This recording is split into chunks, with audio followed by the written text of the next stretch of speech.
Dear friends of print and electronic media,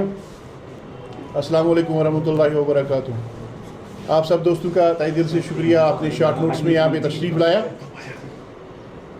जैसा कि आपको मालूम है कि पार्लियामेंट ऑफ इंडिया ने 74 कॉन्स्टिट्यूशनल अमेंडमेंट के तहत एक कानून बनाया और साल 2021 में यहाँ के लेफ्टिनेंट गवर्नर साहब की सदारत में जो एडमिनिस्ट्रेटिव काउंसिल की मीटिंग हुई, उसमें एडमिनिस्ट्रेटिव काउंसिल का डिसीजन हुआ 74 कॉन्स्टिट्यूशनल अमेंडमेंट को इम्प्लीमेंट करने के हवाले से। तो उसके बाद सारे डिपार्टमेंट्स ने 74 कॉन्स्टिट्यूशनल अमेंडमेंट का यही मकसद था कि हम अर्बन लोकल बॉडीज़ को एम्पावर करेंगे, और सारे डिपार्टमेंट्स ने इस हवाले से एडमिनिस्ट्रेटिव लेवल पे अपने अपने ऑर्डर्स इशू किए, जितने भी यहाँ पे सिविल डिपार्टमेंट्स है। और जल शक्ति डिपार्टमेंट ने भी एक ऑर्डर 39 JK JSD 2021 15 फरवरी 2021 को इशू किया, जिसमें जम्मू म्यूनसिपल हदूद के अंदर जो भी डिवीजन्स आ रहे थे उनको म्यूनसिपल कॉरपोरेशन जम्मू के हवाले के करने के हिदायत थे, और श्रीनगर में जो श्रीनगर म्यूनसिपल कॉरपोरेशन के हदूद में डिवीजन्स आते थे उनको श्रीनगर म्यूनसिपल कॉरपोरेशन के हवाले करने के हिदायत थे। इसके अलावा जो टाउन्स हमारे हैं, चाहे वो जम्मू में थे या श्रीनगर में थे, उनको अर्बन लोकल बॉडीज़ यानी कि म्यूनसिपल कमेटीज़ के हवाले करने के आदेश दिए गए थे। इसके बाद जम्मू की अगर हम बात करेंगे तो जम्मू में इस ऑर्डर को mean on in letter and spirit implement किया गया। महकमा जल शक्ति के सारे डिवीजन जो इस ऑर्डर में थे, 5 डिवीजन, उनको ट्रांसफ़र किया गया जम्मू म्यूनसिपल कॉरपोरेशन को। कोई प्रॉब्लम आज तक नहीं है, हर एक सिस्टम भी अच्छा चल रहा है। मुलाजमीन के हवाले से जो इश्यूज थे वो SMC देख रही है, उसके बाद PHE जो पेरेंट डिपार्टमेंट है उनके साथ लीन है, तो वो लीन के जो इश्यूज है वो देख रही है। अगर हम कश्मीर PHE की बात करेंगे तो कश्मीर PHE में यहाँ पे मनमानी की गई, यहाँ पे 74 कॉन्स्टिट्यूशनल अमेंडमेंट की खिलाफ वर्जी की गई, उस हुक्मनामे उस एडमिनिस्ट्रेटिव काउंसिल डिसीजन की धज्जियाँ उड़ाई गई। उसमें एक डिवीजन को म्यूनसिपल कमिश्नर के हवाले किया गया, बाकी डिवीजन को PHE के पास रखा गया। तो इस हवाले से हमने अदालत उस्मा का दरवाज़ा खटखटाया, उन्होंने भी डिसीजन दे दिए, उन्होंने भी सरकारी हुक्मनामे को इम्प्लीमेंट करने के हवाले से हिदायत दिए, और हमारे जो इश्यूज थे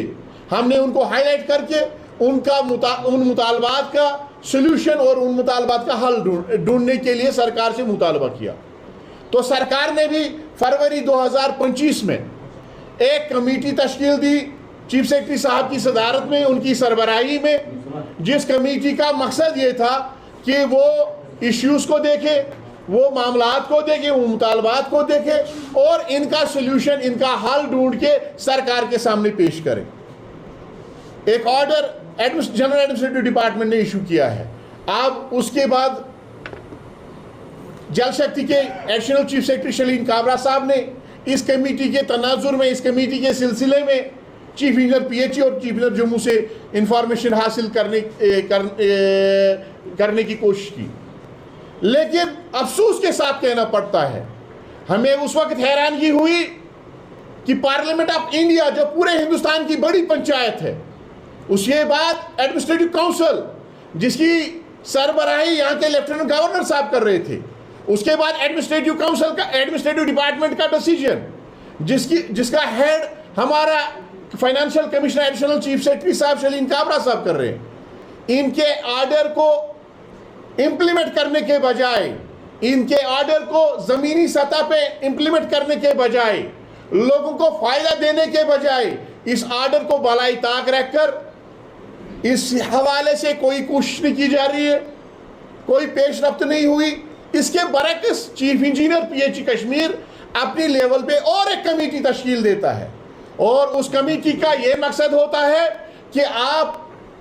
74 कॉन्स्टिट्यूशनल अमेंडमेंट का हवाला दिया जाता है, लेकिन उस कमेटी का जो काम सौंपा गया है वो 74 कॉन्स्टिट्यूशनल अमेंडमेंट के बरक्स है, उसके खिलाफ है। उसको यह कहा जा रहा है कि आप रीऑर्गेनाइजेशन के हवाले से प्रपोजल पेश करिएगा। उसको यह कहा गया है कि आप जो डिवीजन है, जो वहां पे डिवीजन गया है ऑलरेडी, जो ऑर्डर इंप्लीमेंट हुआ है पार्शली ऑर्डर इम्प्लीमेंट हुआ है, उस डिवीजन को भी आप 2 हिस्सों में तकसीम करिएगा। और इसका नतीजा ये निकल रहा है कि हम इस वक्त डुअल कंट्रोल में हैं। हमारे मुलाजमीन परेशान है, यहाँ के अवाम परेशान है, लोग कुर्सियों पर ऐश कर रहे हैं, और हमारा मुलाजिम, हमारा छोटे दर्जे का मुलाजिम वो ग्राउंड लेवल पे पिट रहा है, अवाम के गैस गजब का शिकार हो रहा है। आज हम इस प्रेस कॉन्फ्रेंस के जरिए से सरकार से गुजारिशात करना चाहते हैं, उनसे हम पूछना चाहते हैं, एक सरकारी मुलाजिम को, एक सरकारी ऑफिसर को आप तनख्वाह इसलिए दे रहे हो ताकि ये सरकारी अहकामात को की अमलावरी करे, ये सरकारी काम काज का हिस्सा बने, उसको अंजाम दे, कि इसलिए तनख्वाह देते हो कि ये एडमिनिस्ट्रेटिव काउंसिल का डिसीजन न करे, इसलिए ये तनख्वाह देते हो कि ये पार्लियामेंट ऑफ इंडिया की पास करदा कानून को भलाई ताक रखे, ये एडमिनिस्ट्रेटिव काउंसिल की तरफ से जो एडमिनिस्ट्रेटिव काउंसिल और एडमिनिस्ट्रेटिव डिपार्टमेंट की तरफ से जो ऑर्डर इशू किया गया है 74 कॉन्स्टिट्यूशनल अमेंडमेंट के तहत, उसको नकारे। हम सरकार से इस सवाल का जवाब चाहते हैं। और दूसरी बात जो हम सरकार से पूछना चाहते हैं,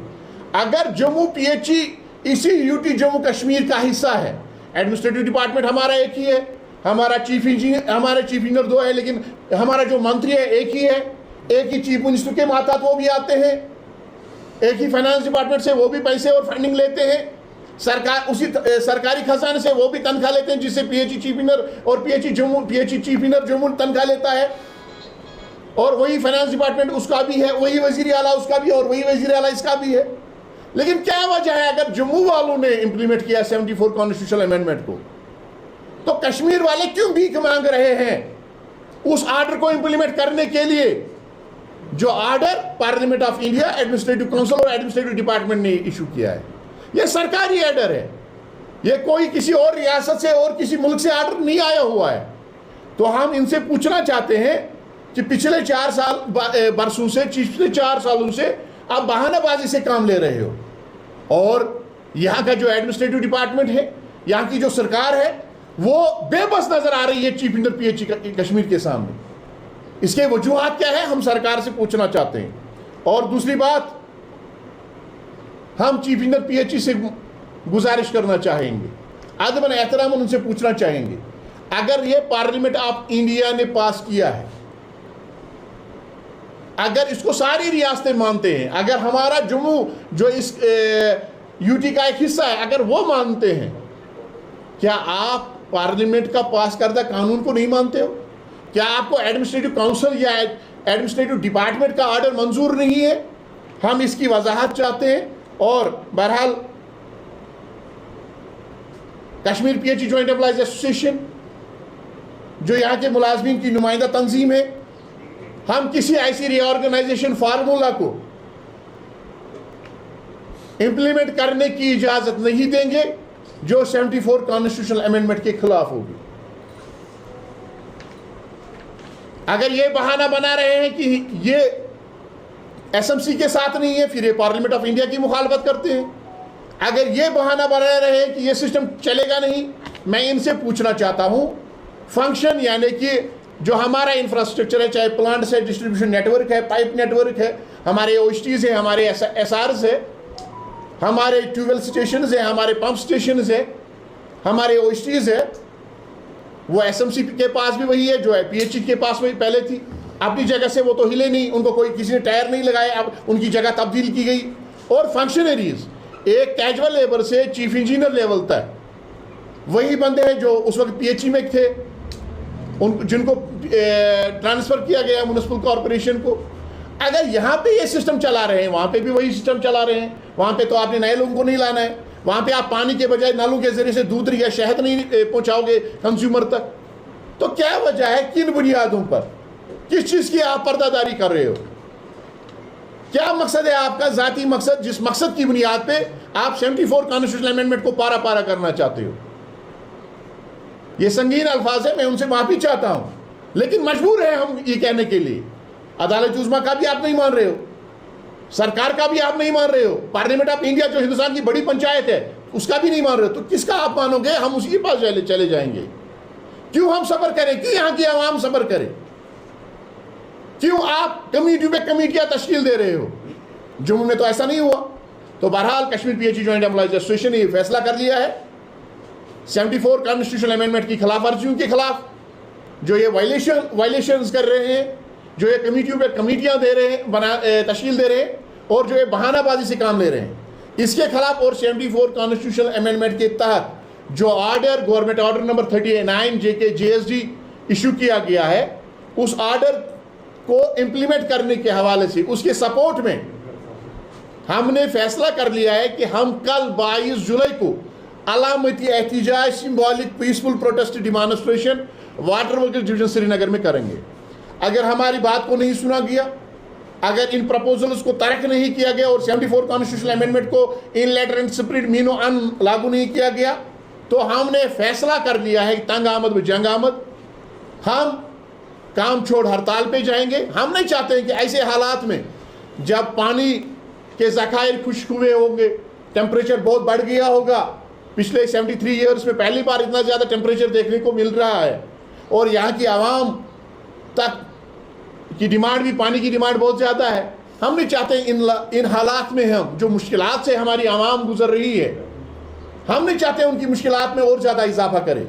लेकिन मजबूर हमें इसके लिए यहाँ का चीफ इंजीनियर्स ऑफिस कर रहा है। तो अगर हमारी बात को नहीं सुना गया, इन प्रपोजल्स को